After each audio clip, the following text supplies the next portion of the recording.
بزرگ فرماتے ہیں کہ رجب، شعبان، رمضان یہ نیکیوں کا موسم بہار ہے۔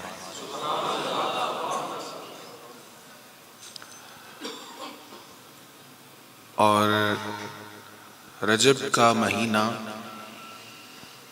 دانہ ڈالنے کا مہینہ ہے، بیج ڈالنے کا مہینہ۔ شعبان کا مہینہ پانی لگانے کا، اور رمضان شریف کا مہینہ فصل کاٹنے کا۔ تو آج سے نیت کر لیں، استقبال رمضان جو ہے نا وہ شعبان کے آخری دنوں میں نہیں ہے، آج سے ہی ہے، کیونکہ نبی کریم علیہ الصلاۃ والتسلیم نے رجب شریف کا چاند دیکھ کر دعا کی تھی، اے اللہ ہمیں رمضان شریف تک پہنچا۔ وقت کم ہے، کچھ اللہ والوں کی باتیں کرتے ہیں۔ اللہ کے نیک بندے کیسے اللہ سے محبت کرتے تھے اور ان کا کیا مزاج ہوتا تھا۔ ابھی میں پڑھ رہا تھا حضرت شیخ شبلی رحمۃ اللہ تعالی علیہ کے بارے میں۔ آپ بیمار ہو گئے۔ شیخ شبلی بڑے جلیل القدر بزرگ ہیں۔ آب کوثر شریف میں بھی ان کا ایک واقعہ ہے، جلاء الافہام میں ہے، مفسرین نے ان کے کچھ واقعات لکھے ہیں۔ یہ بغداد شریف میں کسی اونچے سرکاری عہدہ پر بھی رہے ہیں، بہت بڑے شیخ تھے، اور صحیح معنوں میں فخر المجودین بھی تھے، بہت بڑے قاری بھی تھے۔ بلکہ ان کا ایک واقعہ بڑا خوبصورت ہے کہ آپ بیٹھے ہوئے تھے حضرت شیخ شبلی رحمۃ اللہ علیہ، ایک دیوانہ آتا ہے، مجذوب دیوانہ، جس کو ہم پاگل یا مست کہتے ہیں۔ آپ کی مجلس میں آیا، آپ بہت بڑے شیخ ہیں، بڑے استاد ہیں، آپ اٹھ کر کھڑے ہو گئے، ایک دیوانے کے لیے اٹھ کر کھڑے ہو گئے، استقبال کیا، سینے کے ساتھ لگایا، پیشانی پر بوسہ دیا۔ ایک بندہ پاس بیٹھا تھا، کہنے لگا حضرت جی ایک پاگل کے لیے اتنا پروٹوکول، ایک دیوانے کے لیے اتنا پروٹوکول۔ بعد میں بتانے لگے اصل میں پروٹوکول کی وجہ یہ ہے، ایک رات میں سویا تو نصیب جاگ گیا۔ شیخ شبلی فرماتے سویا تو نصیب جاگ گیا، خواب میں دیکھتا ہوں رسول اللہ صلی اللہ علیہ وسلم کی کچہری لگی ہے، حسین محفل سجی ہے، نور و نکھت کی بارش ہو رہی ہے۔ کہتے ہیں اسی خواب میں نے دیکھا کہ یہی دیوانہ، یہ جس کو تم پاگل کہتے ہو نا، یہ حضور کی کچہری میں آ گیا۔ میں نے دیکھا حضور کی کچہری اور یہ پاگل یہاں آ گیا، یہ دیوانہ یہاں آ گیا۔ حضور کی حدیث ہے نا، کچھ لوگ ایسے ہیں پراگندہ بال، میلے کچیلے کپڑے، ظاہری سٹیٹس ایسا ہے کہ تم انہیں دیکھو تو تم انہیں دھکے دو گے، یار یہ بندہ ادھر کہاں آ گیا۔ لیکن اللہ کے ہاں مقام ایسا ہے کہ جو دعا مانگ لیں، جو قسم اٹھا لیں، اللہ ان کی قسم کو پورا کرتا ہے۔ تو کہتے میں نے خواب میں دیکھا یہ شبلی آیا ہے، حضور کی محفل میں آ گیا سیدھا، اور سرکار علیہ الصلوۃ والسلام نے جب اسے دیکھا تو حضور کھڑے ہو گئے،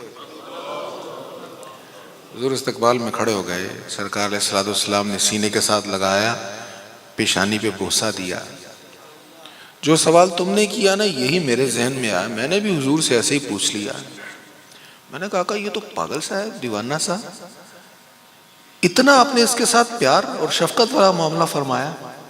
حضور نے فرمایا ہاں، دراصل بات یہ ہے، یہ جب نماز پڑھتا ہے نا تو سورۃ توبہ کی آخری 2 آیتیں پڑھتا ہے، لَقَدْ جَاءَكُمْ رَسُولٌ مِّنْ أَنفُسِكُمْ عَزِيزٌ عَلَيْهِ مَا عَنِتُّمْ حَرِيصٌ عَلَيْكُمْ بِالْمُؤْمِنِينَ رَءُوفٌ رَحِيمٌ فَإِن تَوَلَّوْا فَقُلْ حَسْبِيَ اللَّهُ لَا إِلَهَ إِلَّا هُوَ عَلَيْهِ تَوَكَّلْتُ وَهُوَ رَبُّ الْعَرْشِ الْعَظِيمِ۔ یہ دو آیتیں پڑھتا ہے، پھر میری ذات پہ درود و سلام پڑھتا ہے۔ مجھے اس کی یہ عادت بڑی پسند ہے، اس وجہ سے میں نے اس کے ساتھ یہ محبت کی ہے۔ شیخ شبلی کہتے ہیں میری آنکھ کھلی، مجھے یہ دیوانہ مل گیا۔ میں نے کہا بات سن، تو کیا عمل کرتا ہے؟ نماز کے بعد کچھ پڑھتا ہے؟ اس نے کہا جی پڑھتا ہوں۔ کیا پڑھتا ہے؟ اس نے کہا سورۃ توبہ کی 2 آخری آیتیں پڑھتا ہوں اور حضور پر درود پڑھتا ہوں۔ اچھا، شیخ شبلی بیمار ہو گئے۔ یہ جن بزرگوں کو خواب آیا، جنہوں نے اکرام کیا اس دیوانے کا، یہ بیمار ہو گئے۔ علی بن عیسیٰ وزیر ان کا بڑا معتقد تھا، کئی کتابوں میں علی بن عیسیٰ وزیر کا ذکر ہے۔ علی بن عیسیٰ وزیر بڑا معتقد تھا۔ اس نے شاہی طبیب کو بلایا اور طبیب سے کہا کہ ان کو اچھا کر دو، شیخ شبلی کو صحت یاب کر دو۔ طبیب جو تھا وہ نصرانی تھا، کافر تھا۔ اس نے بڑے علاج کیے، بڑے جتن کیے، طبیعت میں افاقہ نہ آیا۔ اب وزیر مملکت کا آرڈر تھا کہ ان کو صحت یاب کرنا ہے، اور وہ شاہی طبیب تھا، اس کی جان پر بن گئی، کوئی دوائی کارگر نہیں ہو رہی۔ وہ کہنے لگا حضرت جی مجھے کاش پتہ چل جائے کہ میرے جسم کا کوئی ٹکڑا کاٹ کر آپ کو کھلانے یا لگانے سے صحت ہوگی تو میں اپنا جسم کاٹ کے آپ کو دے دوں۔ وہ کافر طبیب کہنے لگا، حکیم کہنے لگا مجھے اگر یہ بھی پتہ چل جائے تو میں تو یہ بھی کرنے کے لیے تیار ہوں، آپ صحت یاب ہو جائیں۔ شیخ شبلی نے فرمایا یہ تو بہت مشکل کام ہے نا، بہت بڑا کام ہے، اس سے بھی آسان کام میں تمہیں بتاتا ہوں، وہ تو کر لے تو میں ٹھیک ہو جاؤں گا۔ یہ تو بڑا مشکل کام ہے، جسم کو کاٹے گا پھر مجھے دے گا، ایک آسان کام بتایا تھا۔ اس نے کہا جی بتائیں، جلدی بتائیں۔ اور میں تو پڑھ لے لا الہ الا اللہ۔ اس نے کہا جناب ابھی پڑھ لیتا ہوں۔ میں نے پڑھا لا الہ الا اللہ محمد الرسول، آپ اٹھ کر صحت یاب ہو گئے۔ تو اللہ کے بندوں میں کیسا جذبہ ہوتا ہے، یہ نہیں کہ وہ بیمار نہیں تھے، حقیقتاً بیمار تھے، واقعی بیمار تھے اور دوائی کارگر نہیں ہو رہی تھی، لیکن جب دیکھا کہ میری دعوت پر، میری تبلیغ پر ایک اللہ کے بندے کو ایمان نصیب ہو گیا، خوشی سے طبیعت ٹھیک ہو گئی۔ حضرت با یزید بستامی رحمت اللہ تعالی علیہ کا ایک پڑوسی تھا یہودی، سفر پر چلا گیا، اس کے گھر سے بچے کے رونے کی آواز آئی۔ سفر لمبے لمبے ہوتے تھے، اب تو آپ 7 سمندر پار بھی سفر کو جائیں تو 1 ہفتے بعد پلٹ کے آ جاتے ہیں، تو اس وقت تو ایسا نہیں ہوتا تھا، اس وقت تو 100 میل کے سفر پر بھی ہفتے لگ جاتے تھے۔ اب وہ واپس نہ آیا، کئی دن لگ گئے۔ ایک دن اس کے گھر سے بچے کے رونے کی آواز آئی، پتہ کروایا کیا ہوا، ساری رات بچہ روتا رہا ہے۔ وہ یہودی کی یہودن بیگم نے جواب بھیجا اصل میں اس کے والد گھر پر نہیں ہیں اور گھر میں ہمارے پاس تیل تک نہیں ہے دیا جلانے کے لیے، تو اندھیرے کی وجہ سے بچہ ڈرتا ہے اور ساری رات روتا رہتا ہے۔ آپ نے اس دن سے روزانہ اس کے گھر میں چراغ جلا کر بھیجنا شروع کر دی۔ روزانہ چراغ جا رہا ہے، کس کے گھر میں؟ یہودی کے گھر میں، روز چراغ جا رہا ہے۔ بچہ خاموش ہو گیا، ساری رات چراغ جلتا رہتا ہے۔ اب اللہ کے ولی کے چراغ کی برکت دیکھیں، اس کی روشنی اور اس کی لو کی تمازت کہاں تک جاتی ہے۔ یہودی واپس آیا، آ کے کہنے لگا حضرت جی آپ کے دیے نے میرا گھر ہی نہیں روشن کر دیا، میرا دل بھی روشن کر دیا۔ کلمہ پڑھتا ہے مسلمان ہو جاتا ہے۔ حضرت سائیں توکل شاہ امبالوی رحمۃ اللہ تعالی، بہت بڑے بزرگ گزرے ہیں ہندوستان کے، امبالہ کے۔ آپ کے ملفوظات شریف کا ایک مجموعہ ہے، ذکر خیر ہے، بڑی خوبصورت کتاب ہے، تصوف کا ذوق رکھنے والوں کو وہ کتاب ضرور پڑھنی چاہیے۔ آپ اس میں بڑے خوب واقعات بیان فرماتے ہیں۔ پہلے حضرت سائیں توکل شاہ کی ایک بات سن لیں۔ اب جب کھانا کھاتے تھے تو اپنی ایک انگلی کو کھانے کے ساتھ نہیں لگاتے تھے۔ تو ایک دن ایک مرید نے پوچھا، حضرت یہ انگلی کھانے سے بچا کر آپ کھانا کھاتے ہیں، کیا ہوا؟ کہنے لگے ایک دن عبادت میں ایسا استغراق تھا کہ جذب کی کیفیت میں جنگلوں میں چلا گیا۔ میں نے دیکھا وہاں ایک عورت ہے، تاجر کیا، دیندار کیا، دنیا دار کیا، سبھی اسی کے پیچھے پڑے ہوئے ہیں۔ ہر کوئی اس کی ایک نگاہ چاہتا ہے لیکن وہ کسی کی طرف توجہ نہیں کرتی۔ میں نے جب پاس جا کے دیکھا کہ عورت ہے تو میں نے دامن بچایا کہ عورت غیر عورت ہے، کیوں دیکھوں؟ میں چل دیا۔ جب میں دوسری سمت چلا تو وہ میرے پیچھے آ گئی۔ وہ کہنے کہ حضرت جی کہاں جا رہے ہیں؟ مجھے تو آپ ہی سے کام ہے۔ کہا مجھے تجھ سے کوئی غرض نہیں۔ کہتے وہ میرے پیچھے پیچھے آتی رہی، جہاں میں جاؤں وہ میرے پیچھے، میں اس کو بھگاؤں وہ پھر پیچھے۔ میں نے کہا تو کون ہے؟ وہ کہنے لگی حضرت میں دنیا ہوں، اور جو مجھ سے بھاگتا ہے میں اس کے پیچھے لگ جاتی ہوں۔ کہتے میں نے اس سے بڑا پیچھا چھڑایا، یہاں تک کہ ایک دن میرے حجرے تک آ گئی۔ تو میں نے غصے میں آ کر اپنی اس انگلی سے اس کو دھکا دے کے باہر نکال دیا۔ اب یہ انگلی چونکہ دنیا کے ساتھ لگی تھی اس لیے کھانے میں اس کو استعمال نہیں کرتا۔ اللہ کیسے بزرگ تھے۔ آپ فرماتے ہیں کہ ایک بزرگ تھے، یہ سائیں توکل شاہ بالی اپنے واعظ میں ایک واقعہ بیان فرماتے ہیں۔ ایک بزرگ تھے، 100 سال عبادت کی، 100 سال عبادت کی، کوئی گناہ نہیں کیا، 100 سال عبادت کرتے رہے۔ جس پتھر پر بیٹھ کر عبادت کی وہ پتھر گھس گیا، اتنی عبادت کی، انتقال ہو گیا۔ اللہ تعالیٰ نے پوچھا بتاؤ بھائی تمہارے ساتھ عدل والا معاملہ کیا جائے یا رحمت والا معاملہ کیا جائے؟ انہوں نے عرض کی یا اللہ رحمت والا معاملہ تو گنہگاروں کے لیے ہے، میں نے تو 100 سال تیری عبادت کی ہے، کوئی گناہ نہیں کیا، تو میں نے جو عبادت کی ہے، جو ریاضت کی ہے، عدل کے مطابق مجھے اس کا اجر دیا جائے۔ اللہ نے کہا رحمت چاہیے کہ عدل چاہیے؟ یا اللہ عدل چاہیے۔ تھوڑی دیر بعد پیاس لگی، کہا مولا پانی چاہیے، پیاس بہت ستا رہی ہے۔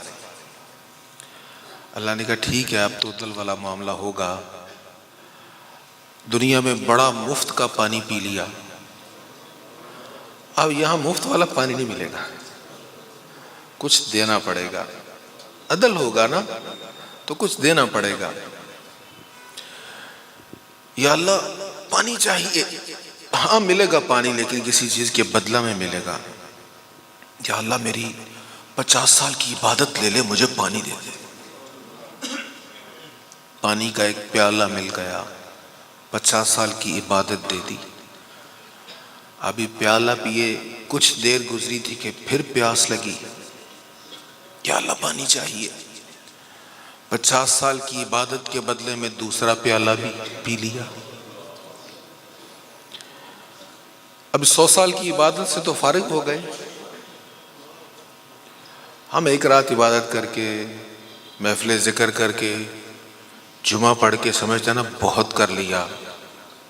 جنہوں نے 100 سال عبادت کی ان کا حال سنا رہا ہوں، اور یہ کوئی معمولی بزرگ نہیں ہے، سائیں توکل شاہ بہت بڑے بزرگ گزرے۔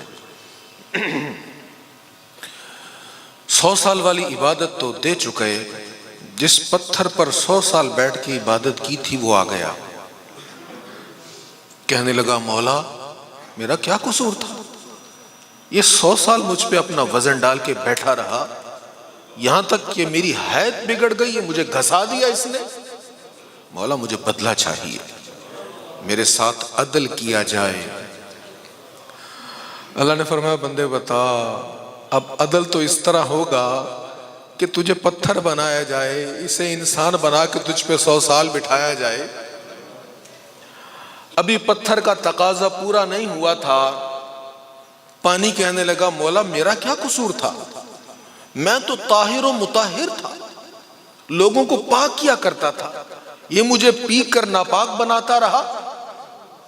زمین آ گئی، مولا میرا کیا قصور تھا، میرے ساتھ عدل کیا جائے، یہ مجھ پر نجاست کرتا رہا، میری عمدہ چیزوں کو کھا کر خراب کرتا رہا، میرا بدلہ دیا جائے۔ اللہ نے کہا بندے بتا کیا کیا جائے؟ سجدے میں گر کے کہا مولا کرم کیا جائے۔ بزرگ فرماتے ہیں ہمیشہ عاجزی میں رہو، اللہ تعالیٰ توفیق دے عبادت کی تو خوش ہو جاؤ، اس کا شکر بجا لاؤ۔ اس پر زوم نہیں آنا چاہیے کہ ہم نے عبادت کر لی، ہم نے ذکر کر لیا، ہم نے روزے رکھ لیے، بلکہ رب کا شکر ادا کرنا چاہیے اور اس سے فضل مانگنا چاہیے۔ بزرگوں کی بات بڑی سادہ آسان اور سمجھ میں آنے والی ہوتی ہے۔ میاں صاحب فرماتے ہیں عدل کریں تے تھر تھر کمن،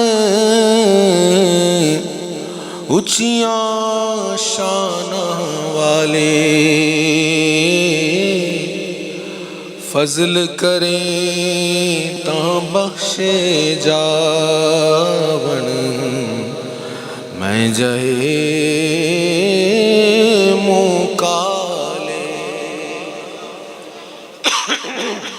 حضرت سیدنا ابو ہریرہ رضی اللہ تعالیٰ عنہ بیان کرتے ہیں نبی کریم علیہ السلام نے فرمایا بندہ جب گناہ کر لیتا ہے، عاجزی سے، شرمندگی سے، ندامت سے اللہ کی بارگاہ میں آتا ہے اور کہتا ہے مولا میں نے گناہ کر لیا ہے، تو مجھے معاف کر دے۔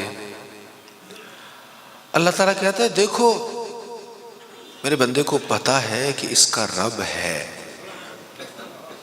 میرے بندے کو پتا ہے اس کا رب ہے جو معاف کرتا ہے، جو چاہے تو گناہوں پر پکڑ بھی فرماتا ہے۔ اسے احساس ہے نا، غفرت لعبدی، میں نے اپنے بندے کو معاف کر دیا، غفرت معاف کر دیے میں نے، لعبدی اپنے بندے کو۔ گناہ کیا تھا نا، اللہ کہہ رہا ہے میرا بندہ ہے جو مجھ سے معافی مانگ رہا ہے، نادم ہے، انکساری کر رہا ہے، شرمندہ ہے۔ حضور فرماتے ہیں پھر اللہ جب تک چاہتا ہے وہ بچا رہتا ہے، اس کو توفیق ملتی رہتی ہے، پھر اس سے گناہ ہو جاتا ہے، پھر وہ کہتا ہے یا اللہ مجھ سے گناہ ہو گیا تو مجھے معاف کر دے۔ اللہ تعالیٰ پھر فرماتا ہے یہ میرا بندہ ہے، اس کو پتہ ہے میرا رب ہے جو معاف بھی کرتا ہے اور گناہ پر پکڑ بھی کرتا ہے۔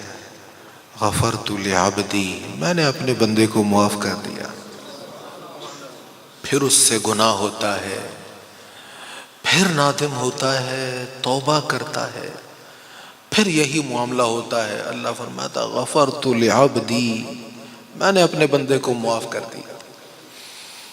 میں حدیث پڑھ رہا تھا اور سوچ رہا تھا ہمارا کسی کے ساتھ معاملہ ہو، ہم اپنے کسی عزیز کو، دوست کو، والدین ہی کیوں نہ ہو، کسی مسئلے پر ایک بار ناراض کر دیں تو ناراضگی کم ہوتی ہے، دوسری بار وہ غلطی دہرائیں تو پھر ناراضگی زیادہ ہوتی ہے، تیسری بار غلطی ہو جائے تو ناراضگی بڑی شدید ہوتی ہے۔ یہاں دیکھیے بار بار غلطی کر کے اللہ کے پاس جا رہے ہیں اور اللہ پھر کہہ رہا ہے میں نے معاف کیا۔ ایک گناہ میرا ماں پیو ویکھے، دیوے دیس نکالا،